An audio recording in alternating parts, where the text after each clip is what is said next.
Welcome to Real Money Talks. Real strategies from the moneymakers and the world changers that you can use to make millions, keep those millions, multiply your wealth, and build your team.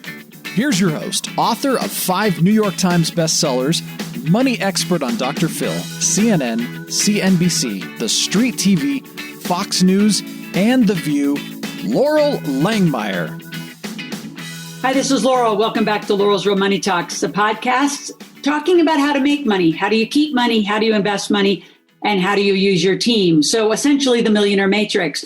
Any of those conversations that we enjoy and we talk about here on our podcast. So today I have a very, not only dear friend, I call her my financial mom, Sharon Lechter is with me today. Super excited to share what she's got going on in her new book. So Sharon, welcome to Laurel's Real Money Talks. Thank you, my dear friend. I'm so absolutely thrilled and proud of you and honored to be with you today. And thanks for the opportunity. Absolutely. So, a lot of people think they might know your history, but what would you say? I mean, to me, I always brag about you and like you really were the impetus behind the Rich Dad, Poor Dad brand, right? I mean, I was running around doing the game, as you know now, making it up, doing the best that I could, figuring that out. And you really put that book on the map from all the infrastructure. And then as you grew the company, talk a little bit about just your, not only history there, but I don't even know if people know you're a CPA. Like, give them all your creds and how amazing you are. Well, thanks, Laurel. I appreciate that. I'll try and give the Cliff Notes version because obviously I've been around a long time. But I actually grew up in a lower middle class entrepreneurial home. And we lived in a very small house between my dad's used car lot and my mom's beauty shop. And we had rental properties that at 10 years old, I was having to go scrub out bathrooms between tenants. I hated it. I swore I would never be an entrepreneur. I was going to be a sophisticated professional. So I got my degree in accounting. I was young, single in the city of Atlanta with a Big 8 accounting firm. I thought it was hot stuff. And about the ripe old age of 25, I was working in godly hours and said, this is kind of crazy. I'm working for someone else. And all of a sudden, my parents started looking a lot smarter. So for all of you with teenage kids, there is hope when they get about 25, you start looking smarter. And that's when I had an offer from a client to leave public accounting and go into the world of entrepreneurship. And he was buying a company out of bankruptcy. So I still remember doing the whole pros and cons on the yellow legal pad and I could argue both sides. Didn't help me a bit, but my hand took off and wrote across the top of the page. Why not? Why not do something different? Why not go the path less traveled? Why not solve a problem or serve a need? And that really kicked me off on my entrepreneurial journey. I started a woman's magazine and sold that. I started this industry, the talking children's book industry, where I learned the power of association because we had this new technology in the late 80s, but nobody knew who we were, and kids didn't have technology. So we partnered with Disney, Warner Brothers, Sesame Street, Marvel Comics, and exploded in a positive way around the world. I learned so much from that. And then we sold that company, and I came to Arizona. My oldest son got into credit card debt in college. I was pretty mad at him, but I was more mad at myself because I thought I taught him about money. But that was December of 92 when I dedicated the rest of my career to financial literacy. So you go fast forward a little bit. Yep. Which was the birth of the game where we met you. And Robert had gone to see Michael for patent protection. And Michael said, you need to meet my wife. And so I was at the very first beta test of the game when it was drawn out on a piece of paper, the only one that got out of the rat race. And I said, this needs to get out because it was what I teach and what you teach, the power of buying, building, creating income producing assets. And so I volunteered to help him commercialize the game. And in that process, he said that he wanted to charge $200 for it. And I thought, God, that's pretty pricey, 1996. And so I said, you should write a brochure. And that's when he asked me to be his partner. And that brochure was Rich Dad, Poor Dad. Yeah. And nobody understands that we never expected this to take on a life of its own. Certainly not to be in over 100 countries, 50 languages. But that started a 10-year relationship where we were partners in the company. I was the CEO and helped expand it around the world. And that one book turned into 15 books that we wrote together. And during that process, understanding how to provide the tools for people to take control of their financial life. And at the very beginning, you were there helping us promote the game and get the word out there while you were creating your own gig and doing your own things. And so it was a perfect way for people to understand the power of mentorship, the power of association, the power of alignment. And when I left Rich Dad in 2007, Robert and I were no longer aligned with what we wanted to do. And that's when I got the call from President Bush. And I served President Bush on the very first President's Advisory Council on Financial Literacy, which was an awesome opportunity. And I served both President Bush and Obama. And then shortly after that, the call from the Napoleon Hill Foundation. So it helped me step into that arena after having built the largest personal finance arena. To be asked to step into the world's largest personal development arena was also an incredible opportunity. And I wrote 3 Feet from Gold, Outwitting the Double, Think and Grow Rich for Women, and Success in Something Greater. And kind of brings me to today and my new book, Exit Rich. But I love you, and that's probably enough of my story for everyone. Yeah. So how did Exit Rich come about? Because, I know you were well into this, and, we have a lot going on, and all of a sudden you popped out with this book, and I'm like, what? What happened? So how did that book come about? And it's so critical. What's fun about you and I is we're together, and then we go off and do a project. Like I have my Make Your Kids Millionaires book, which I need you to forward, and be involved in that, obviously, and bless it, because I love and appreciate and respect your opinion. But now we both have books. Mine won't be now because I'm going through a publisher till the beginning of January. So all of you out there listening, stay tuned. That'll be a Q1 launch. But right now, Sharon is in her launch. So what was the impetus of the Exit Rich book? Great question, because it's actually the power of association from the other direction. David Corbin, a dear friend of mine, called me and said, Michelle Soller-Tucker is working on this book, and I really think you need to be involved in it. And Michelle is the top female business broker in the country. She's a mergers and acquisitions specialist, and she had started working on this book, and it wasn't titled Exit Rich. I think it was a different title at the time. And we knew each other for years from being on different stages. But I started talking to her and I said, I think this is a good thing for me to add. I've written 26 books. So this is the first book that really is talking about, I have a program called Essential Components of a Successful Business, but it talks about how people own a job, not a business. Yep. And they need to build the foundation around the business and find that valuation. So it talks about the 6 Ps, the people, your mentors, the people who are on your team, the people who are strong, where you're weak, the processes, business systems. That's what allows your business to scale. That's what allows you to manage your business, not personalities, manage the systems. And then the proprietary. What is your unique selling proposition? What is your competitive advantage? That's all value, that intangible property. That's my superpower. I help people create intellectual property. I help them identify their proprietary information, protect it, and leverage it. And then your patrons, your database, all right? Too many people, they're all excited because they have 1 million followers on Instagram. They're not yours. So it's great to have that. That's lead generation. But you got to invite them home. You got to give them a reason to come to your database, because that's incredible value. That's lifetime value. And then the 6th P is profit. Too many people just focus on the product and the profit. They don't build the foundation of the business. And so we came together. Michelle is the tactician. This is what you do. And I talk about from a mentor's perspective, the psychology, the mindset behind it, and also from an investor's perspective. So if you want to invest in a company, Exit Rich gives you the tools to really do the due diligence to see if they actually have done what they need to protect that business. If you want to sell your business, it's a perfect way for you to get pretty and get ready.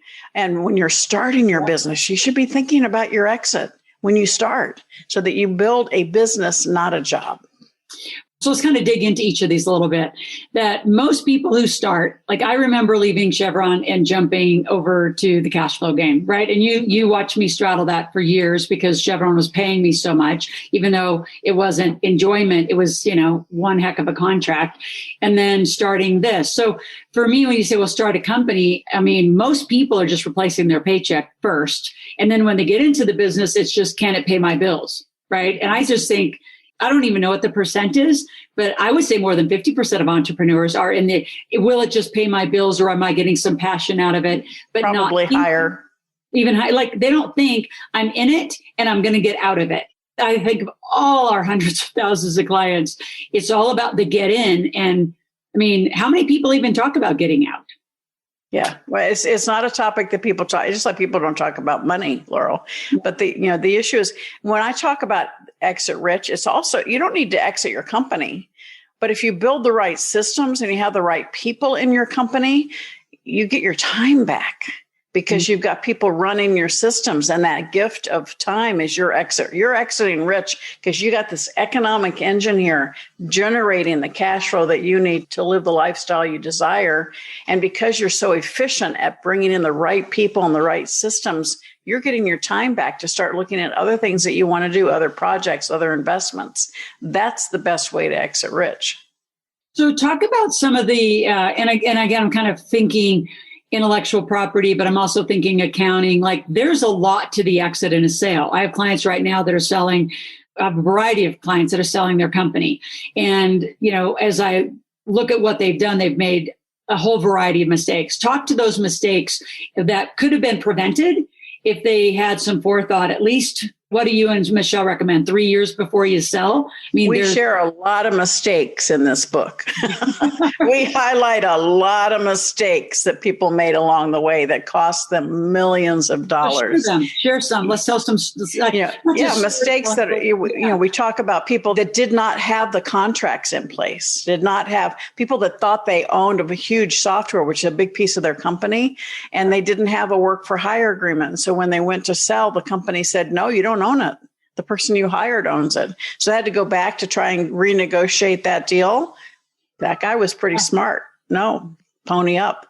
And so it's so important to understand what you need to have in place to secure the rights and ownership of your intellectual property. Other people where somebody wants to buy them, they come in and they've been using their company bank account as their own personal checkbook. All right. Their kids' cars are in there, their cars, their vacations, their country club membership. It's like, it's a mess. And so we talk about that is very often the case in a company where there's a primary owner, but you have to start cleaning that up and separate it into what the financials look without that, so that if you really want to sell, it's clean. Because what happens is you have a sales price here, somebody comes in, they start finding a mess, that sales price comes down. They start finding not good record keeping, that sales price comes down.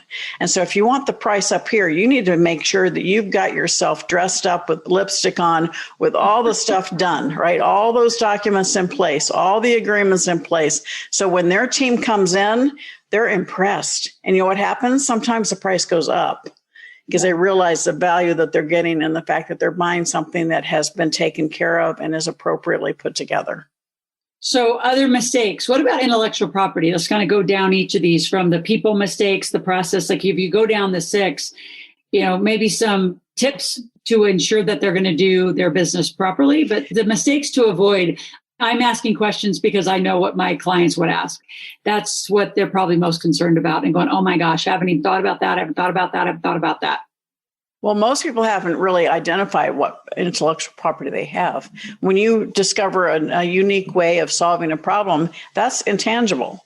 All right. So the vast majority of valuation of companies today is invaluable. 40 years ago, companies were 15% intangible, 85% bricks and mortar. Today, it's the inverse, 85 to 90% intangible, 10 to 15% hard assets, which allows us to be on a better competitive field. But think of Airbnb, right? Largest residential with no ownership of buildings. Uber, large transportation company, owns no vehicles. And so that whole concept of where we're headed in today's world is understanding the value of those intangible assets. And most people don't identify them. And when you sell a company, there's this big fat number called goodwill. Well, that goodwill is all those intangible assets, your reputation. And unless you've done a good job highlighting it and protecting it, that goodwill number gets smaller, smaller, and smaller. So understanding who you are in the industry and what your service is that's intangible, the better you can define that, outline it, and protect it, the higher price you're going to get. And so obviously, your husband, Michael, is an amazing intellectual property lawyer. What are some of the beginning stages of intellectual property? Obviously books are obvious, right? Web pages, like content seems obvious, but speak to more of that. Like processes can be either patented or trademarked or, service marks. So talk a little bit more to that beginning entrepreneur out there that's not seeing what they really have. Well, think of Rich Dad. What do you think of color-wise? Purple, right?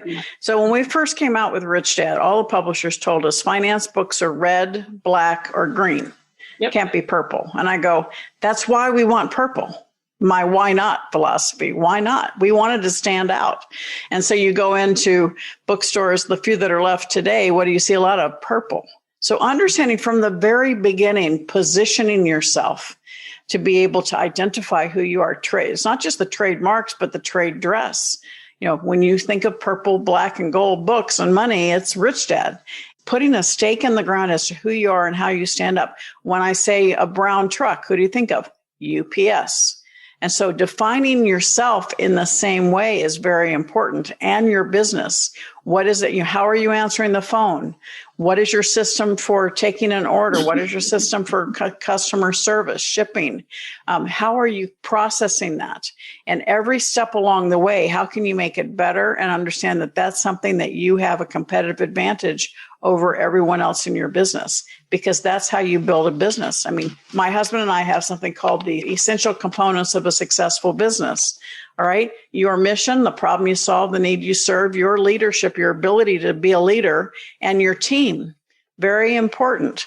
But understand it's not the team, it's the roles they play. That's the system, not the individuals. Don't manage people, manage systems.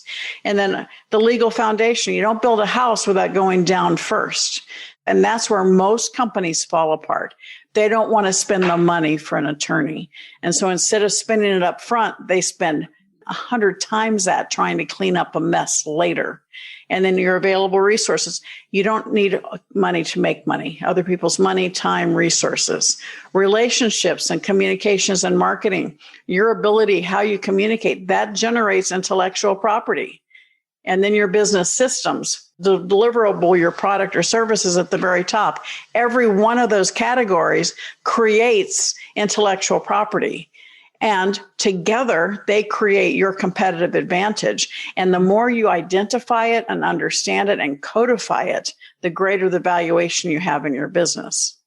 Now, Sharon, I'm going to switch gears because we've got like 25, 30 minutes in our podcast. So I'm going to go. So people, I think that's always a big question, right? So you've trained them, they're organizing systems. Tell us what you write about. How does somebody think about, I'm going to acquire a business? Are the people going with them?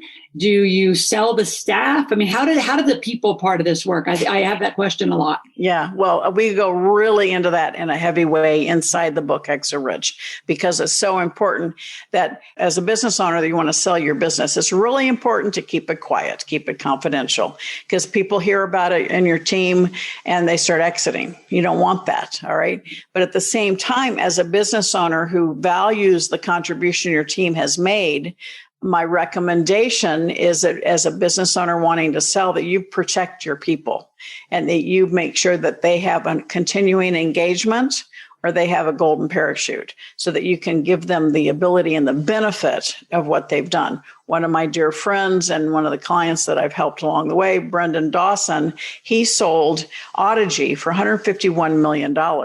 But within that sales process, he ensured all of his employees had continued employment plus giant bonuses. All of his clients, all of the companies that were part of it got part of the proceeds. And today, he's, within the next month or so, his ongoing commitment for after the sale, I think 4 or 5 years, is coming to an end. But all of his people are still there and still contributing. And that company went from 1 to 4 billion in revenue. That's how you exit properly, with grace and with gratitude. And that's what so many sales, when people are selling their companies, they forget the gratitude part and don't take care of the people that have helped them get to where they are. So talk about like multiples. How does somebody get to a sales price? And I guess I'm probably speaking more specifically about what Michelle does, is using a broker. I see a lot of people, just want to put it, like you said, privately and quietly on the street. I've seen it both ways, but I always leaned and inclined to use a broker because I've just seen the valuations and the numbers that they get tend to be so much higher than an individual just putting it out privately and trying to get a sale. Well, they're bringing in all that experience on how to dress you up and make sure you have all the documentation in place. And it's not just dressing up, but it's making sure you've done your homework. And if there's a skeleton, you bring it right out and identify it and figure out how to deal with it. And that's the benefit of a broker. Plus, they have ready, set buyers. They know who to reach out to in your industry. And it's also industry specific. All right. Some industries, maybe it's 4 times EBITDA. Right? Mm-hmm. Other times it's 3 times annual gross sales. They're all different. And so you have to understand what other companies in your industry have sold for, what kind of multiples. But even more importantly is understanding what your expectation is. There's a lot of times where a business owner, they may even have 10 million in annual revenue, but they figure, well, I want 10X, I want 100 million. But their whole company is dependent on them. Yeah. And so it's like, you're not going to get it. And sometimes it's a sobering conversation. Or somebody else, they have a business and they're running completely off independent contractors with no kind of guarantee that they're staying on. That's a wobbly company that somebody buying is going to want some sort of certification, some sort of guarantee that the structure and the systems in there are going to continue to operate. And I think that is getting, I shouldn't say worse and worse, but more prevalent. More prevalent. And I teach it. I only have 2 other employees besides me. I mean, most of them have all, we call it graduate because it's not really quit. But, you can't listen to, obviously, our conversation about being incorporated, being your own, right? And really setting up your own business. So all of my, what used to be employees, except for 2, are now on their own. How do you give some tips to that? Because I'm a huge proponent of contract this infrastructure. But to that point, when you exit, those contracts, I know for a lot of them are very prevalent to me. They're not just working for Integrated Wealth, they're working for Laurel Langmeyer as well. So How does somebody navigate, especially in this prevalent space of contractual relationships, to build a system? Well, the first step is when you have somebody as an independent contractor, it is so important to have a written agreement that specifies your intellectual property, anything that they develop for you, you own, and that is a work for hire if you're paying them to do something. That's where a lot of people get into trouble. And people lose tons of money, or potential buyers walk away because you haven't done your homework. And when you have an organization with independent contractors or independent salespeople and you're trying to sell, you need to have agreements with every single one of them. And what I do with people that they're preparing to sell, I say, let's get the sales part of your package with them is that you will negotiate with all of them that they will remain for X number of time. You don't want to do it ahead of time because they may leave, but you want to make a commitment that you're going to help keep that business solid, because the buyer more than likely will have a buyout and they will say there's certain performance criteria. So I'm going to pay you $50 million for your company. I'm going to give you $10 million up front. And if these revenue goals are met, you will get the rest, so that there's an ongoing commitment to maintain that level of business and help it grow for that buyout when you have that kind of structure. And then the big, I'm going to say, it's not even an elephant in the room, but it is so obvious. And I feel like I scream it from the rooftops, and it's becoming, and I'm going to use our segmentation, but the millennials and a lot of the younger generation are all making, think about the amount of people that are making a fortune on just social following. And you said it earlier, social followers. It's interesting because you can make a case to say there are millionaires that have YouTube followers, that have TikTok followers, that have now made a brand, but they don't have a database. Mm-hmm. But that database, I know, and when I was 21 years old, and I will never forget the place that I was at the Hard Rock Casino Hotel in Las Vegas, and Bob Proctor said, young lady, because I had all these business cards and, I'm 21, totally clueless. He said, the person with the biggest database wins. And I didn't actually know what the hell that meant, but my God, do I know after hundreds and hundreds of millions of dollars now what that really means is to pull them into your own controlled communication structure. So you got to make a case both ways, Sharon. I think you and I are from the school of, bring them into a database. What do you tell people in XO Rich about that whole database versus followers? And, the other thing that I just got to add one more other complication. I was in a big clubhouse the other day, and we had so much DMing going on. They actually shut my Instagram down for 24 hours because we were too active. Right. So, I don't care how many thousands of followers, I was down for 24 hours. So you got all these like pros and cons of going both ways. What do you talk about in Exit Rich? Well, I just use one word, sustainable. All right. Yes, there's a lot of people that have millions of followers on Instagram, on Facebook. I had my personal Facebook profile hacked. I cannot get it back. All right. So those 5,000 people are gone to me and I can't communicate with them. Same thing. People have their Instagram shut down. I have my author page, which has 7,000 people got hijacked by the same people. I was able to get that one back. All right. So luckily I still have that page, but so many people lose their Facebooks completely. They have their Instagram shut down and you have no access. Plus in today's world with their algorithms, you send something out through Facebook or through Instagram, you don't know how many people are actually going to get it.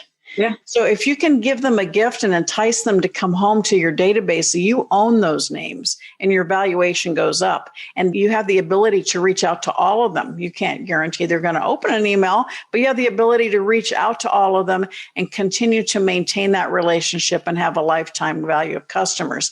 There's no algorithm keeping you from communicating with them.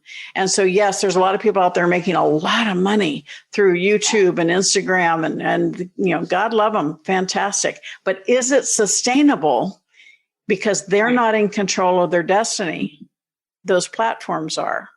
So if you want control of your destiny, you want to have a business that can be sustainable. You want to bring them home. Yes, you want all those platforms. That's your lead gen, but bring them home to your database. Always. So speaking of that, we're going to bring you home, all of you listeners, and give you an opportunity to buy Exit Rich and continue inside of Sharon's conversation. And always inside mine, you go to asklaurel.com, and that's where you can ask any question, make a request. And then the book is $24.95. You said $24.97 advance. The link Laurel's going to give you. It comes out in June, but you will get the digital copy right away. And then we will send the copy to you in June because I like to disrupt the publishing industry. So we're making sure you get it ahead of time electronically, but then you'll get the hard copy mailed to you if you take action. Exactly. So you're going to go to asklaurel.com/Sharon. You're going to follow Sharon on this and you're going to go get a copy of My Free Millionaire Maker. I'm going to give a bonus book and you're going to go to the link and buy Sharon and Michelle's Exit Rich book and study it thoroughly. I have a feeling I've seen it. I put my hands on it for a minute, but I have a feeling it's one of those books that when, a few months from now, it's going to have all those little like tabs and handwritten all over it and probably a workbook that you're going to, or some sort of a journal you're going to, start capturing. So really important to those of you that have a business that you, even if you don't exit right now, just have these processes. I think also, I'm just going to say it this way, Sharon, I think they're not even going to exit already when you have it in their 10-year horizon. I know what's in the content of this book will shape up how they're operating today. One idea can add incredible valuation or add sales because it's helping you streamline your operations. For $24.97, I guarantee you'll find 1, 2, 3, 4 things that will make you a better business owner and more profitable in the long run. Whether you're exiting or not. I'm just going to keep reinforcing that. So those of you do not hear this and say, well, I'm not exiting for a long time. I don't need this now. Oh, no, you need this in your head. You need it around your thinking and it will clean up whether you sell or not, or even if you're transferring to your kids, all of these processes need to be in place. Yeah, for generational wealth. Do you want to have to be running your company the day you die? I don't think so. I think you want to structure your business so it can become an economic engine that supports you and your family for generations, or something that you absolutely have the opportunity to sell to a much bigger player. Absolutely. Sharon, it's great, as always, to be with you and hang out with you. As my son said earlier, we're going to have to get you and Michael out to Georgia Southern to watch a football game. And love it. Can't wait. Be super fun. Love you all. Love you. Thanks, Sharon. Again, go to asklaurel.com/Sharon and get the book. And I'm going to put one of my books in as a bonus. And we will see you on the next episode of Laurel's Real Money Talks. Talk soon.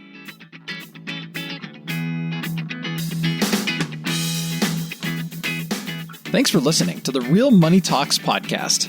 Your host has been Laurel Langmeyer, author of 5 New York Times bestsellers, money expert on Dr. Phil, CNN, CNBC, The Street TV, Fox News, and The View. Want to learn more about off-Wall Street investing, tax strategies, and multi-million-dollar business strategies? Visit liveoutloud.com/podcast for past episodes, show notes, and resources. For some special wealth-building gifts only for Laurel's podcast listeners, visit liveoutloud.com/podcast gifts. Do you have a burning question for Laurel? Visit asklaurel.com to submit your question, and it may just be covered on a podcast episode. So stay tuned and be sure to subscribe to get new episodes every week.